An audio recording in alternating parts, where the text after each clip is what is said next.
Operation সিন্দুর এখনো শেষ হয়ে যায়নি। সাময়িক বিরতি চলছে।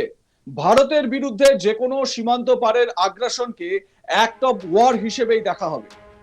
আর তারপর ভারত যে প্রত্যাঘাত করবে তার ফল হবে মারাত্মক। অপারেশন সিন্দুরের পর শত্রু দেশ পাকিস্তানকে কড়া ভাষায় নাম না করে এভাবেই বার্তা দিয়েছিলেন ভারতের প্রধানমন্ত্রী নরেন্দ্র মোদী থেকে শুরু করে প্রতিরক্ষা মন্ত্রী রাজনাথ সিং, দেশের সেনা প্রধানরা, তিন সেনার প্রধান যারা রয়েছেন তারা। কিন্তু দেশটার নাম তো পাকিস্তান। অপারেশন সিন্দুরে যাকে বলে নাস্তানাবুদ হয়েও, কাকুতি মিনতি করেও, মানে বলা যায় এক প্রকার প্রাণ ভিক্ষা করেও তারপরেও শিক্ষা হয়নি। তাই বারবার ভারতের বিরুদ্ধে হামলা নাশকতার ছক কষেই যায়। রবিবার 11 জানুয়ারি সন্ধ্যায় জম্মু কাশ্মীরের সাম্বা, রাজৌরি এবং পুঞ্চ জেলায় আন্তর্জাতিক সীমান্ত এবং নিয়ন্ত্রণ রেখা বরাবর বেশ কয়েকটি ফরওয়ার্ড এলাকায় নিরাপত্তা বাহিনীর সন্দেহজনক ড্রোনের তৎপরতা লক্ষ্য করে। এই সমস্ত উড়ন্ত বস্তু পাকিস্তানের দিক থেকে আসছিল বলে মনে করা হচ্ছে এবং কয়েক মিনিটের জন্য ভারতীয় সীমান্তের উপর ঘোরাফেরা করার পরে সেগুলো ফিরে যায়। মনে করা হচ্ছে যে এগুলো নজরদারি ড্রোন। পাক সেনাবাহিনী তারা হয়তো এই ড্রোনগুলো পাঠিয়েছিল নজরদারি করার জন্য ভারতের কোন এলাকায় কি পরিস্থিতি। এই ঘটনার পর নিরাপত্তা বাহিনী ক্ষতিগ্রস্ত এলাকায় তল্লাশি অভিযান শুরু করে। আধিকারিকরা জানিয়েছেন রাজৌরি জেলার এলওসির কাছে নওশেরা সেক্টরের সেনা সদস্যরা রবিবার সন্ধে 6:35 নাগাদ গানিয়া কালসিয়ান গ্রামের উপর ড্রোনের তৎপরতা পর্যবেক্ষণ করার পর মাঝারি এবং হালকা মেশিন গান দিয়ে গুলি চালায়। প্রায় একই সময় রাজৌরি জেলার টেরিয়াস এলাকায় খাব্বার গ্রামের উপর আরেকটি ড্রোন দেখা যায়। তারা জানিয়েছে যে ঝলকানি আলোসহ উড়ন্ত বস্তুটি কালাকোটের ধর্মশাল গ্রামের দিক থেকে ভারখের দিকে আসতে দেখা গিয়েছে। আধিকারিকরা জানান সন্ধে 7:15 দিকে সাম্বা জেলার রামগড় সেক্টরের চক বাবরাল গ্রামের উপরে কয়েক মিনিট ধরে ঝলমলে আলো সহ একটি ড্রোনের মতো বস্তু ঘোরাফেরা করতে দেখা গিয়েছে। তারা জানিয়েছেন সন্ধে 6:25 সেই সময় পুঞ্চ জেলার নিয়ন্ত্রণ রেখার কাছে মানকোট সেক্টরে তাইনের দিক থেকে টোপার দিকে একই রকম একটি উড়ন্ত বস্তু দেখা গিয়েছে।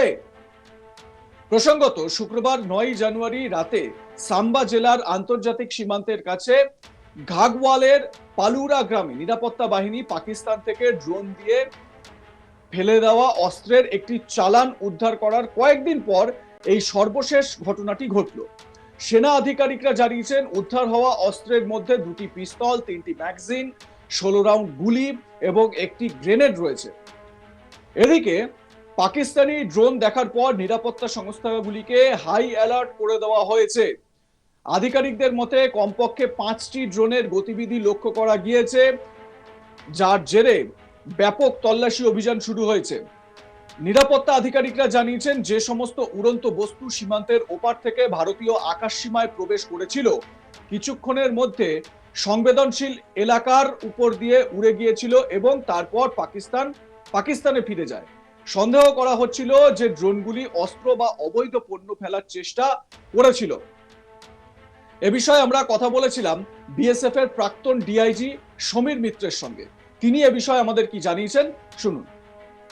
ড্রোন হচ্ছে বর্তমান যে মোবাইল ওয়ারফেয়ার তার একটা খুব বড় যন্ত্র আর কি।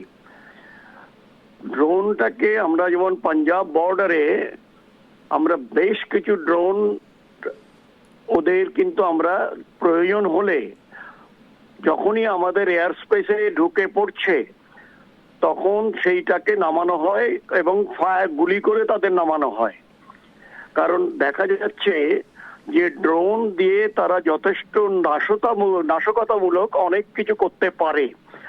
নাম্বার 1 এই যেটা আমি দেখলামও যে 2 দিন কি 3 দিন আগে একটা consignment cache of weapons have been ceased on identification. ওটা 2টো পিস্তল ছিল বোধহয়, একটা আরো কোনো হাতিয়ার, 18টা রাউন্ড, সামথিং। তার মানে এটা হচ্ছে যে আমাদের যে সার্ভিলেন্সটা, সেই সার্ভিলেন্সটাকে আমার যে কারণে যেভাবে রিপোর্টটা তো দেখলাম মনে হচ্ছে যে আমরা খুব বেশি প্রস্তুত ছিলাম না যে sudden movement of the drones. এখন এই ড্রোনদের যে কি করা হয় প্রাইমারিলি যে ওয়েপন, ড্রাগ, এই ধরনের জিনিস একটা ডেজিগনেটেড এরিয়ার ওতে ড্রপ করে ওরা চলে যায় যদি কোনো রকম রিয়াকশন না নেওয়া হয় ইন্ডিয়ান সাইড থেকে। এখন এটা একটা যে একটা দেখা যাচ্ছে যে একটা ড্রোনের একটা ব্লিঙ্কার থাকে, সেই ব্লিঙ্কারটা দিয়ে ওরা কিন্তু ওটার ইয়েটাকে রুটটাকে চেষ্টা করে যে এই রুটে গিয়ে ড্রপ করে আমরা ফিরে আসব। এবং এই যে ইয়েটা চিন্তা ভাবনাটা কিন্তু আমাদের আরো বেশি ইয়ে করবে, ডিজাস্টার করবে যদি আমরা সবসময় knowing fully well that Jammu, Samba, Akhnur, Arnia, all these places অত্যন্ত sensitive from point of drone, এবং সেই ড্রোন তো মাটিতে আসবে না, তারা আকাশ দিয়েই আসবে। সেই এরিয়া, এয়ার স্পেস জায়গাটা, এই যে এরিয়াটা, সেটা আমাদের মনে হয় সবসময় তৈরি থাকা দরকার। The moment any drone enters from the Pakistan side should be shot down. এর মধ্যে অন্য কোনো ব্যাপার নেই। সেই জায়গাটাই কিন্তু আমি এই যে পাঁচটা ড্রোন উড়ে গেল, অথচ আমরা তাদের ড্রপ করতে পারলাম না, কারণ কোনো গোলাগুলির কোনো কিছু আমি দেখলাম না রিপোর্টের মধ্যে। তাহলে এটা একটুখানি আমার কাছে একটু অস্বস্তি দিচ্ছে, কারণ পাঁচটা ড্রোন যখন একসঙ্গে তারা ঘুরে বেড়াচ্ছে আমাদের এরিয়ার মধ্যে, তারা নিশ্চয়ই কোনো অসৎ উদ্দেশ্য কিংবা ড্রপিং অফ ওয়েপন্স এই ধরনের জন্য কিন্তু ওরা আসছে। পাঞ্জাবে হলে যেমন অনেকটা হয় যে খালি ওয়েপন নয়, তার সঙ্গে একটা ড্রাগও তারা এই ড্রোনের মাধ্যমে চেষ্টা করে ইন্ডিয়ান টেরিটরিতে ড্রপ করে আবার ফিরে যাওয়া। এখন ওরা ড্রপ করুক, কিন্তু তারপরে ফিরে যেতে দেওয়া যায় না। কি করে এটা হলো আমি বুঝতে পারছি না। কারণ আমার মনে হয় যে কোনো রকম আমাদের যে ড্রোন অপারেশন যে সিস্টেমটা, সেইটা কি কোনো জায়গায় ফল্টি হচ্ছে। কারণ আমি দেখলাম একটা ছবিতে যে আখনুরে একটা ড্রোন নামানো হয়েছে, ওখানে বোধহয় J and K police they were smart enough to shoot at this drone, এবং তাদের পাওয়া গেছে।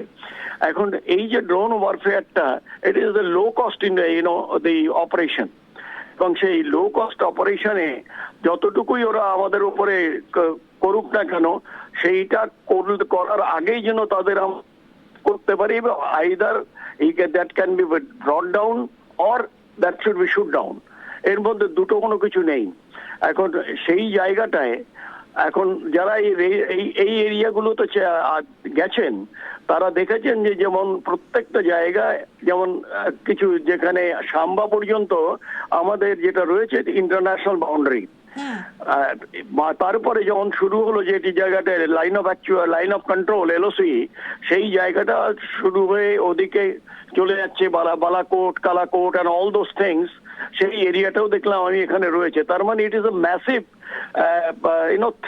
ইট ইজ এ ম্যাসিভ অপারেশন। সে আমরা হয়তো পাঁচটা দেখতে পেয়েছি, বাকিগুলো হয়তো আমরা দেখতে পাইনি। আপনাদের মতামত জানাতে থাকুন, দেখতে থাকুন আজ তাক বাংলা। সাবস্ক্রাইব করুন আমাদের ইউটিউব চ্যানেলটি, বেল আইকন প্রেস করুন নোটিফিকেশন পেতে।